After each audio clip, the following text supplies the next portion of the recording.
สบายดีท่านผู้ชมที่เคารพนำท่านผู้ชมมาติดตามข่าวกีฬามาเริ่มที่การแถลงข่าวการในการเตะบอลทรายชิงแชมป์อาเซียนหรือ AFF หุ้นไดครับประจำปี 2026 นัดที่ 1 ของกลุ่ม B ระหว่างทีมชาติลาวพบกับทีมชาติไทยแชมป์สูงสุด 7 สมัยเป็นการพบกันในรายการนี้ครั้งที่ในรอบ 16 ปีต่อจากปี 2010 คู่ฝึกวัตติก้ากูจิกของทีมชาติลาวซาวเซอร์เบียได้กล่าวว่าทีมชาติลาวแม้ได้มีการเตรียมความพร้อมที่ดีได้ทำการอุ่นเครื่อง4นัดอยู่ประเทศเวียดนามนักกีฬาก็เฮ็ดผลงานได้ดี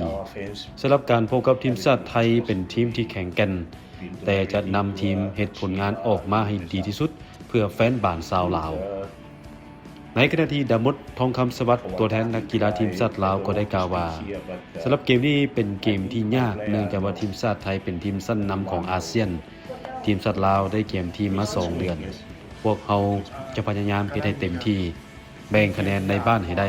และขอให้แฟนบ้านช่วยเป็นกำลังใจให้พวกเขาโดยเฉพาะมาเชียร์อยู่สนามกีฬาแห่งชาติหลัก 16 ส่วนแอนโทนีฮัดสันคู่ฝึกชาวอังกฤษของทีมชาติไทยได้กล่าวว่าต้องการนำทีมเริ่มต้นดีในนัดทมิตรพร้อมเดินเกมบุกเพื่อให้ได้ผลการแข่งขันที่ต้องการซึ่งทีมชุดนี้มีนักกีฬาอายุน้อยหลายคนที่ฟอร์มดีและตนเองก็มีความเชื่อมั่นต่อนักกีฬาทางด้านเสกสรรลาตรีตัวแทนนักกีฬาไทยกล่าวว่าทีมชุดนี้เกียมตัวค่อนข้างดีและก็หวังว่าจะเริ่มต้นได้ดีในครั้งนี้บ่ประมาททุกทีมแน่นอนปัจจุบันทีมชาติลาวอยู่อันดับที่185ของโลกไทยอยู่อันดับ94ของโลกเป็นอันดับ1ของอาเซียนทั้ง2ทีมพบกัน15ครั้งหลังสุดไทยชนะ12ลาวชนะ1และเสมอกัน2นัดล่าสุดที่พบกันเกมบุญเครื่องปี2024เสมอกัน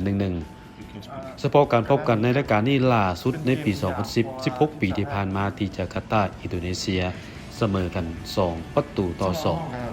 ทีมชาติลาวก็เตรียมตัวมาได้